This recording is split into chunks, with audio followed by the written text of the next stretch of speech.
Hi everyone, I'm Autistic Ange. This is a podcast for adults who recently found out they're autistic and are looking for other autistic people like them. Today, I would like to talk about what employment has been like for me. This isn't like the best thing to talk about. Like, I'm not like super excited to talk about this, which is why I've kind of been putting it off, but I mean, it's pretty important. Having an autism lens to look back at my various issues with employment is super helpful and makes all that stuff make sense now. But the worst experiences I've had with employment always involved problems with people not liking me for whatever reason. And, it would have been great to have already known I'm autistic and had a diagnosis so I could try to make work life easier for me, but, that wasn't meant to be. Some of this stuff is kind of funny to me now, and some of it, I still have literal nightmares over. Not on a regular basis anymore, like I used to, because that's how bad some of this shit was, but once in a while, I have the occasional reminder nightmare. All right, so I know that there's guys, I know you guys will be able to relate to this, because it's not working with ordinary people when you're autistic. So jobs I've had and my experiences with them. First job I had was I was 16. I worked at the commissary bakery. Just a quick little background. I grew up in a military family. My dad retired. My mom did one enlistment, 4 years. And so I was born in Japan on a military base, and we lived there for a total of 15 years. And then we lived in Hawaii for 3 years. In between the 15 years total, we lived in Japan. So I'm a military brat. And so the first job I had, my mother was the manager at the commissary, which, for those of you who don't maybe not know, commissary is just the grocery store. It's just the military word for the grocery store, I guess. But yeah, I was 16, worked for my mom, so it was an easy in, but we have very good work ethic. I know I learned my work ethic from them, my parents. And I also knew that there's no way I was going to be working for my mother and not do a good job, because that would be embarrassing for her and I. And I knew that the other people that were working with me would be watching me a little bit more closely, to see if I'm just kind of doing whatever just because my mother is the manager or whatever. That was a pretty decent job. I don't have any complaints with that. Again, I was only 16, so working in a bakery isn't that hard. And then when I was 18, I went into the military because at that time I was living in Japan. What the fuck am I going to do there? You need citizenship and stuff if you want to keep living there. And looking back, my goal, I was not conscious of this at the time, I don't think, but looking back, my goal was to just get away from my family, because they're not the greatest bunch. So, and the military isn't even really something I wanted to do, but when you're living overseas, and in order to continue living there on your own, you need citizenship, which is a whole process. And I just didn't want to go through that. And the military was the easiest way out for me. So I went in initially for 4 years, took the ASVAB test thing and got put in the command post,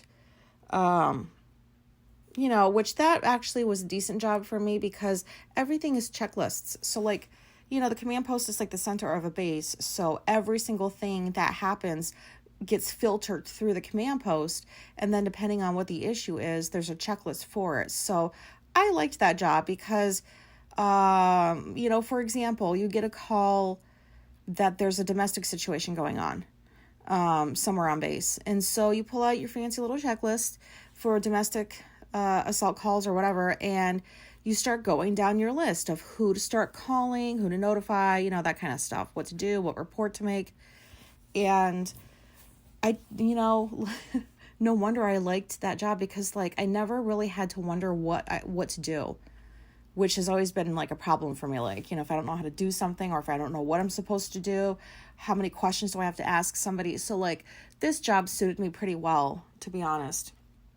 But like, so I don't know. I'm realizing I say I don't know and like, and I like a lot. Really sorry about that. I'll try to work on that, because that's got to be annoying to frequently listen to. But so aside from like liking the job in the military, I did not do the best with like coworkers that were ranked above me. I don't know how to make this sound like I wasn't a dirtbag. I mean, no, I was. That's a lie. I was a dirtbag airman. First time out of home, away from home. Don't have to listen to like my parents and their stupid bullshit. And, they didn't even really prepare me that much for like life on my own. Looking back, like, what the fuck? You send your kid out into the military, you don't sit them down and be like, okay, these are the kinds of things that you might encounter in life. Or, you know what? Like, why didn't that happen? Because I made tons of shitty choices in my earlier years in the military. But it had to do with just like, when you're in the military and you're being told to do something, the policy, at least when I was in the military, I don't know, like, I can't imagine it's any different now, but for me it was, where anything you're told to do by somebody higher ranking than you, you had to do it. And there was no questioning. Like, my father had taught me that the policy is like, do first, ask later, which is not my policy now. I never do anything first if I don't have all the answers. Like, no. But back then, yes. Basic training kind of brainwashes you. And, like I said, I grew up around the military lifestyle, so none of that stuff was really new to me.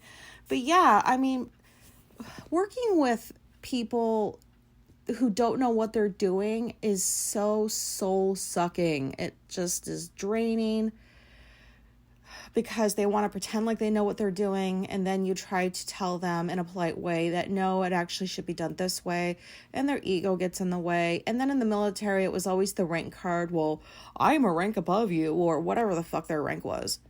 I don't give a fuck. Although I did at one point, like, I almost got kicked out.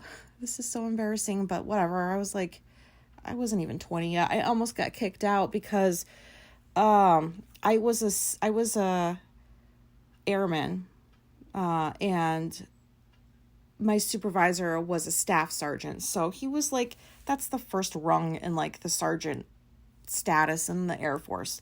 So yeah, I don't even remember what the issue was. I just remember that he had told me that I should do something, and it wasn't the right thing to do, and it would have caused like serious consequences if I did this thing. I really don't remember what it was. And I was like, I'm not doing this, and here's the reasons why, but I couldn't get all the reasons out because all the dude heard was, I'm not doing this. So he takes me over across the hall into this empty room, has me stand at attention, and proceeds to fucking like yell at me for 15 minutes or however. Probably wasn't a whole 15 minutes, but like he just started yelling. And I remember at the time, like, this isn't normal. Like, why the hell is this dude in my face yelling? Like, just because you're in the military doesn't mean you get to disrespect people like that. But apparently, back then that was kind of like okay to do. And so after that, which was very humiliating for me, I did not like that. Then, I don't know if I needed it. There would have been a better way to rein in my bad behavior than just making me stand at attention and yelling so loud that everybody in the building heard what was going on and what you were saying to me, So I remember it was shortly after that incident that I had decided I'm not making a career out of the military. I don't like being told what to wear. They would tell you when to go to your dentist appointments and your doctor's appointments. They would schedule them for you. You did not get a choice as to like, I prefer morning or night. They don't care. They would just be like, this is when your appointment is. You need to make it. And like, you had to go to these appointments. There was no calling and saying, oh, something came up, because they will fucking track you down. Like, no shit. So I felt like I just did not like my life being controlled like that. Like, I had an idea of what I was signing up for, so I can't quite, entirely blame the military. I just didn't realize, like, I mean, my dad, he did, like, what, 26 years? He made it look easy, but also he has the kind of personality where he will just kind of go along with things. Nothing really, like, irritated him very much, and I'm the complete opposite. So don't like being told what to do. Don't like being told what to do, especially if it doesn't make sense. That wasn't fun for me. And yeah, like every aspect of your life is controlled. Like, you can't even call in if you have a cold because you have to go to the doctor and, like, get a note. And, like, it's this, like, I felt like I was on a string. I didn't like the feeling. I'll just say that. I just didn't like being controlled like that. So I ended up spending an extra year. So enlistments were 4 years at a time. And I had a total of 5 years in the military because I was using an extra year to figure out, like, should I change to another job in the military? Because they were forcing a lot of people out of my position, like in the command post in general, all over the world. Like, they were shrinking the staffing for it. So I was one of the ones that were being forced out, and I had to look for another career. I couldn't find one that I wanted, and I decided ultimately to just get out of the military. And my parents had left Japan because, like, my dad retired and they stayed there an extra several years working. Like, they had, like, they worked on the base, and he was in the military, so it was easier for them to, like, get extensions to stay in the country. But then they moved to New York, I don't know, maybe like a year before I did. And it was helpful because, like, I told my parents I don't want to be in the military anymore. And it was actually my mother that suggested I get out because she didn't like that I was getting deployed, which I got deployed twice. And that's part of it. But, she didn't like that. So she was like, yeah, get out of the military. And then my dad was like, really? Like, what are you going to do? He was so worried. But I ended up starting at community college. I applied. I was in England. Oh, did I mention that? I'm sorry. I was stationed in England the entire 5 years I was in the Air Force. And I only left to go on, like, deployments a couple times. So from England, I applied to the community college in New York. I sent money to my parents so they could secure an apartment for me. And I was lucky enough to walk out of the military with a huge chunk of savings because I had just been deployed. And you don't spend money when you're deployed. There's nothing to spend it on, so you save it all. So I was pretty set, and I was happy to be out.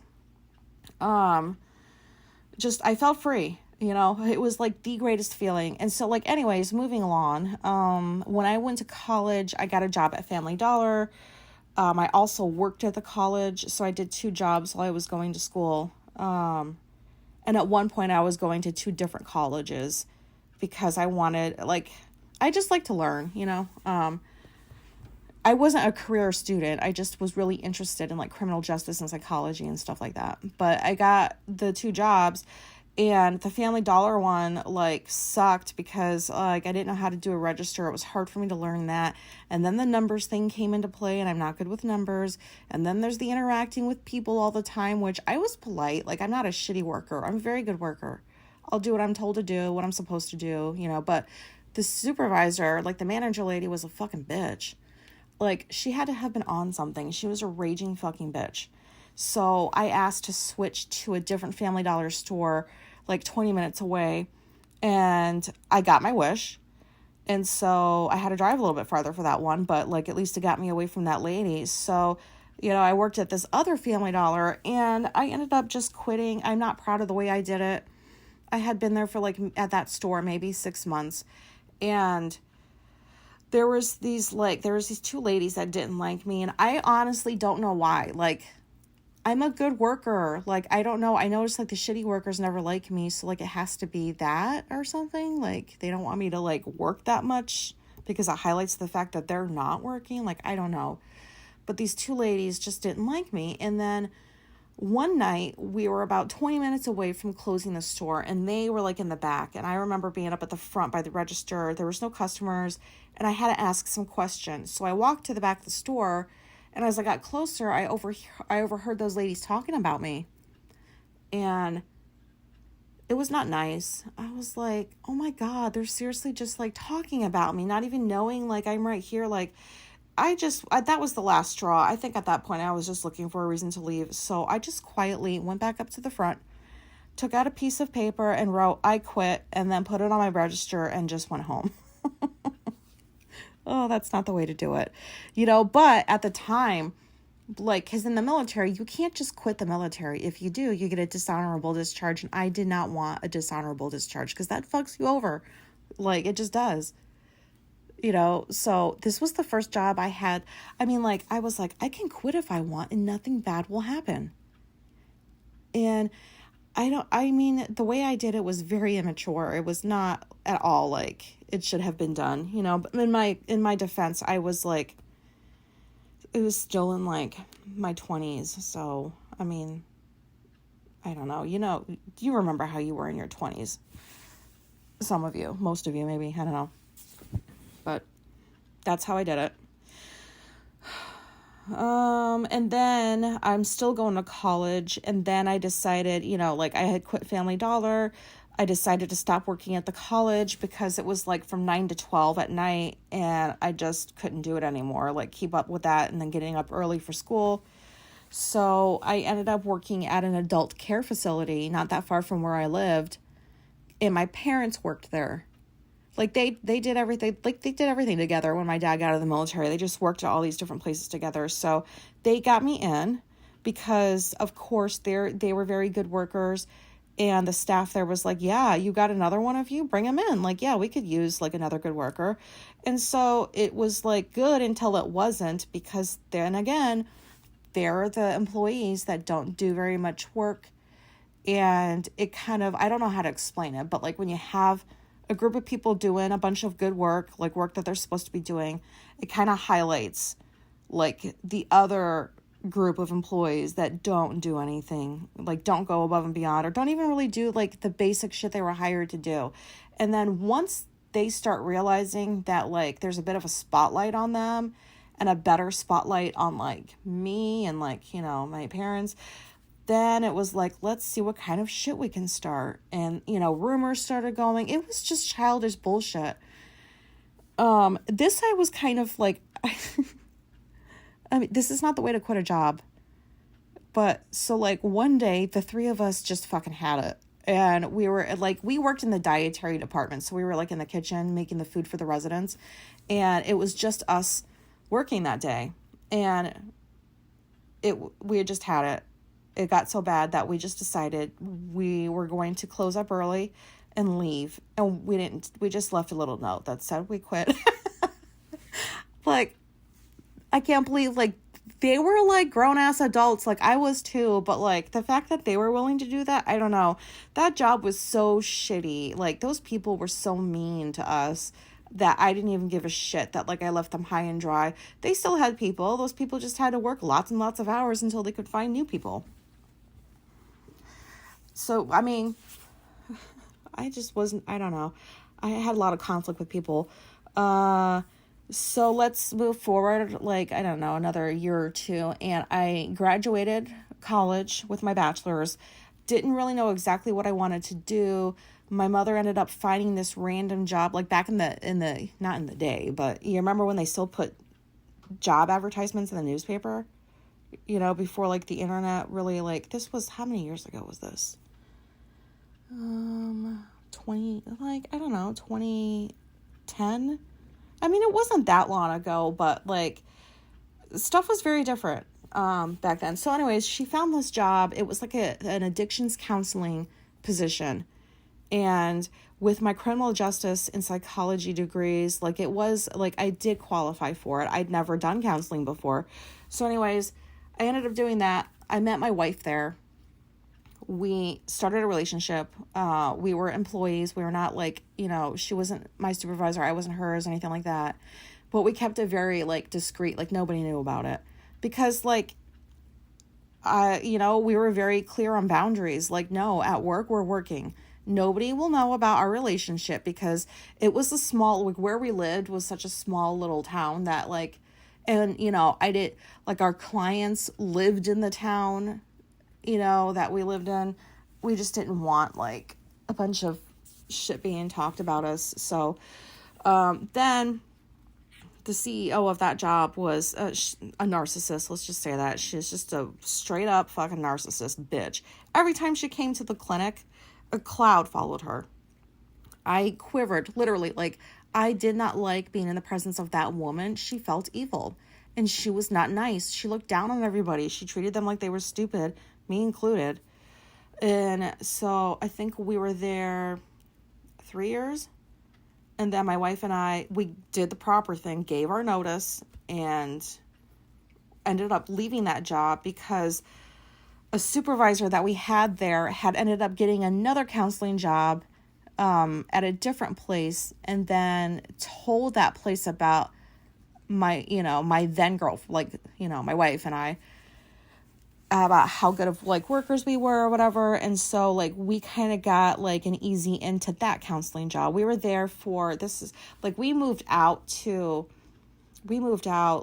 hours to live near this job. That lasted for 6 months because there was a lot of corruption up at the top with money and stuff. It was a not-for-profit, I think it was, or maybe it was a for-profit. Anyways, they were stealing money and shit.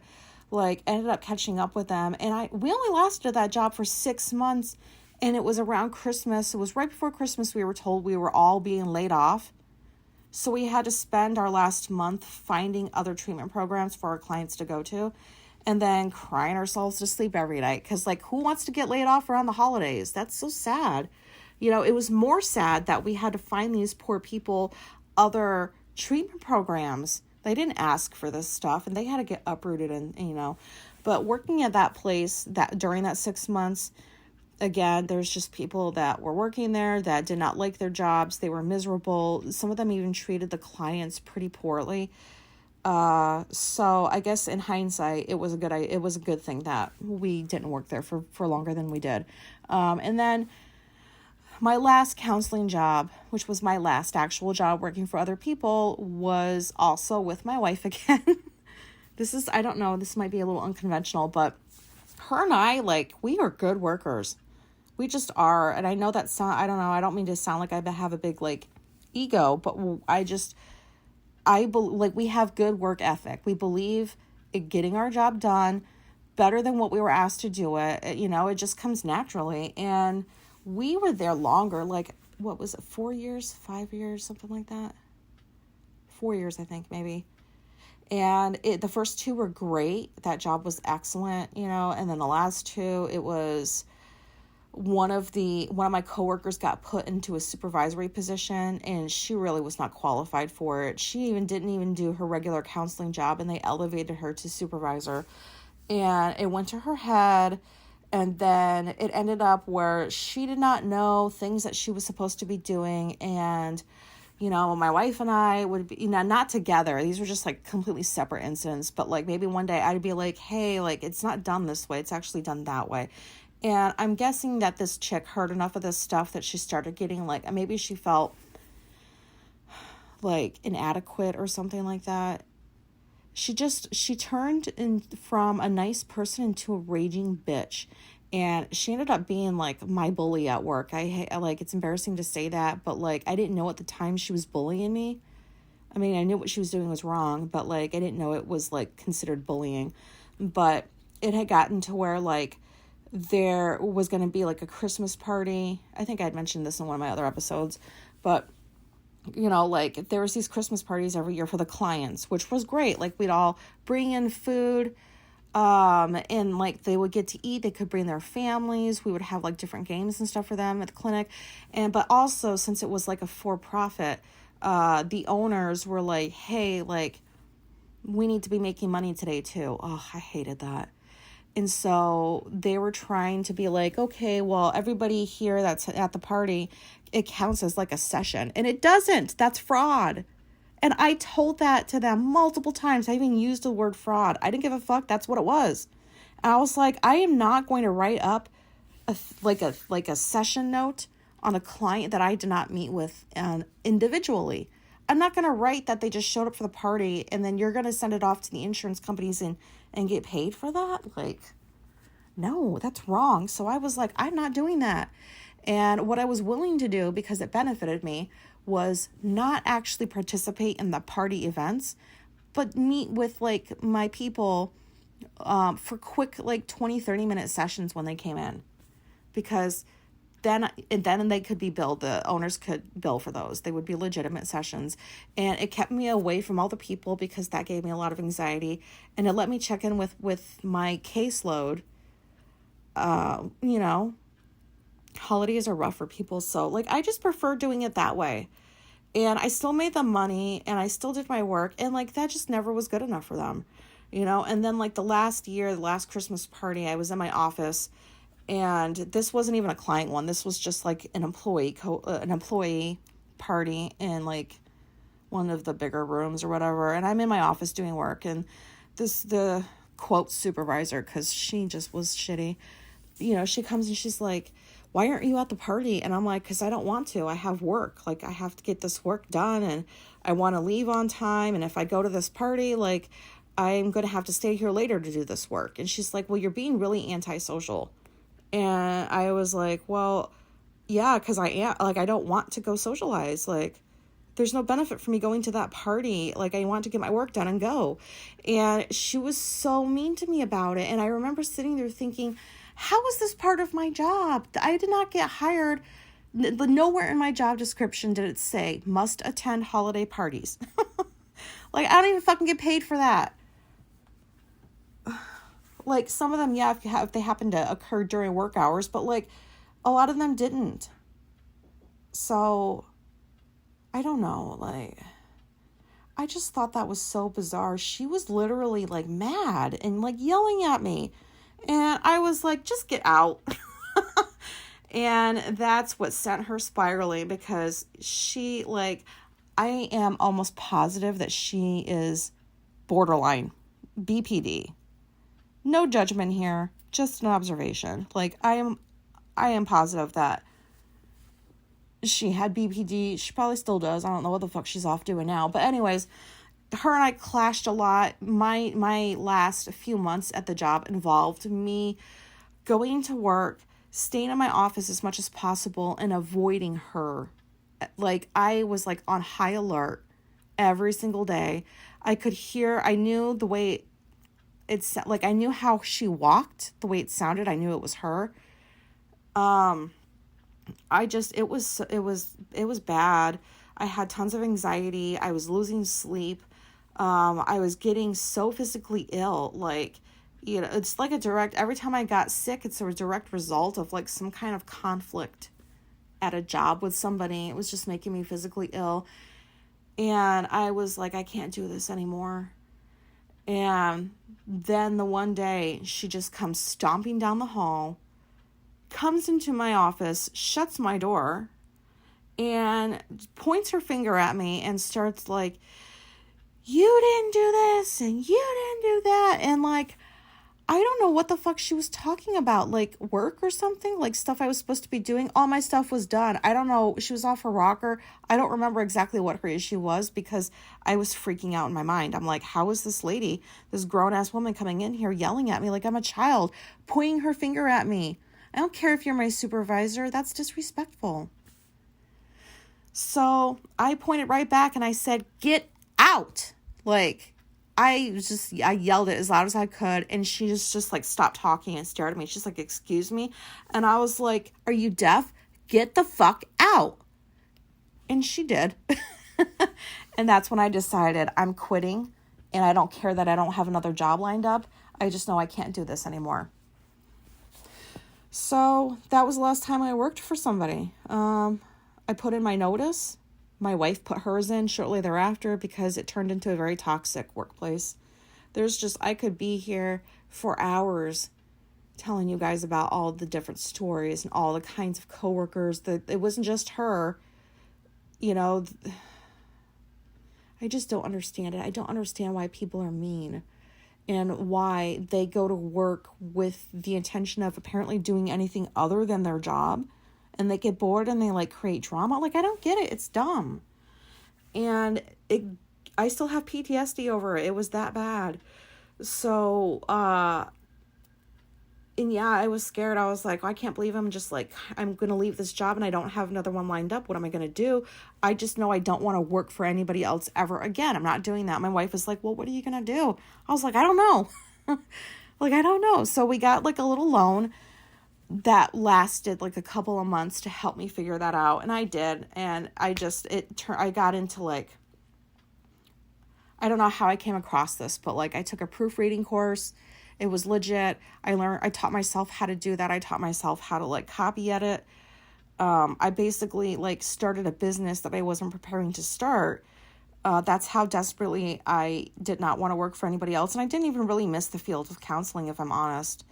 Having to like help people through their pain every day. Like it's not always a fulfilling job because it just sucks hearing, day in and day out, the kind of like emotional pain like people are in, and how they feel like so stuck in their addictions and stuff. It was just, I don't miss it. I liked it when I did it. I was really good at it, but I like working for myself at home. Like my life is great now. Like I don't have to answer to anybody. I haven't gotten sick since I've left that job. Like I haven't even gotten COVID. I sleep better. I make my own hours. I pick and choose when I want to work. I make the money that I want to make. I'm not stuck on just like the same amount of money every 2 weeks. Like, so, and I'll save that for like a different time. Cause like, this is already getting to be a bit of a longer episode than I thought it would be. But, I do want to talk about like just how wonderful it is to work for yourself, because maybe some of you out there are working for other people still and are like desperate to not do that anymore and just don't know what to do. I'll do an episode on that. I'm not going to sit there and convince you to like, hey, go into proofreading, go into copy editing. But, there's so many ways you can get into working for yourself that aren't as hard to start as you think they might be. So I'll talk about that a bit, because like this experience that I've had the last, 4 years now it's been working for myself, has been the best employment experience in my entire life. And I'll just leave it at that. So that's really all I have on the employment thing. I think, like I said at the beginning, it would have been super helpful to have known that like I'm autistic, because I definitely would have done whatever I could to get a diagnosis so that I can have that green card to like, hey, can I have some workplace accommodations? Because they would have been, I would like to close my door whenever I want to, without it being an issue for people. I don't want to have conversations with coworkers if it's not about the job. I'm not interested in gossiping. I'm not interested in how your weekend went. I'm sorry if that's bitchy, but like, you hired me to do a job. You're paying me for that job. I have no desire to form relationships with my coworkers. I just don't. If they happen, if like, once in a while, like one will happen like organically, I guess, and I don't mind those. But, the majority of people I worked with just were not good work people. And they just weren't. They weren't good at what they did. So yeah, I would have asked for accommodations, like, adjusting my hours as long as all my work got done, because I like to go in really early and leave early so that I could avoid like the traffic hours. And I don't know. I think that definitely would have helped me. I might still be working for other people and having a more enjoyable time doing it if I had accommodations, but that's neither here nor there. That wasn't meant to be. And I'm kind of glad it worked out the way it did, because I couldn't be happier. So, and I'm so glad I know I'm autistic, because all of my work experiences that's just my cat, if you heard that. All my work experiences looking back just make so much sense now. Like why I struggled with people and all those issues I had, like they just made sense. I hope this like episode made sense. I don't know if it did. I hope it did. I don't know. I hope maybe some of you guys can relate to this. Like, I'm sure that there's some of you out there that have had pretty crappy work experiences and just felt like trapped. Like you only get so much power when you're at a job and you're not in like any kind of manager or supervisor role. Yeah, well, anyway, that's all I've got for now. Thank you for listening. This was just me recording into an app on my phone, hoping people find me and listen and relate and maybe have a similar experience to the one I did when I heard myself on somebody else's podcast for the first time. I'm very sorry if this was a rambly episode or if it was all over the place. I'm not quite sure if it was or wasn't, but thank you and goodbye.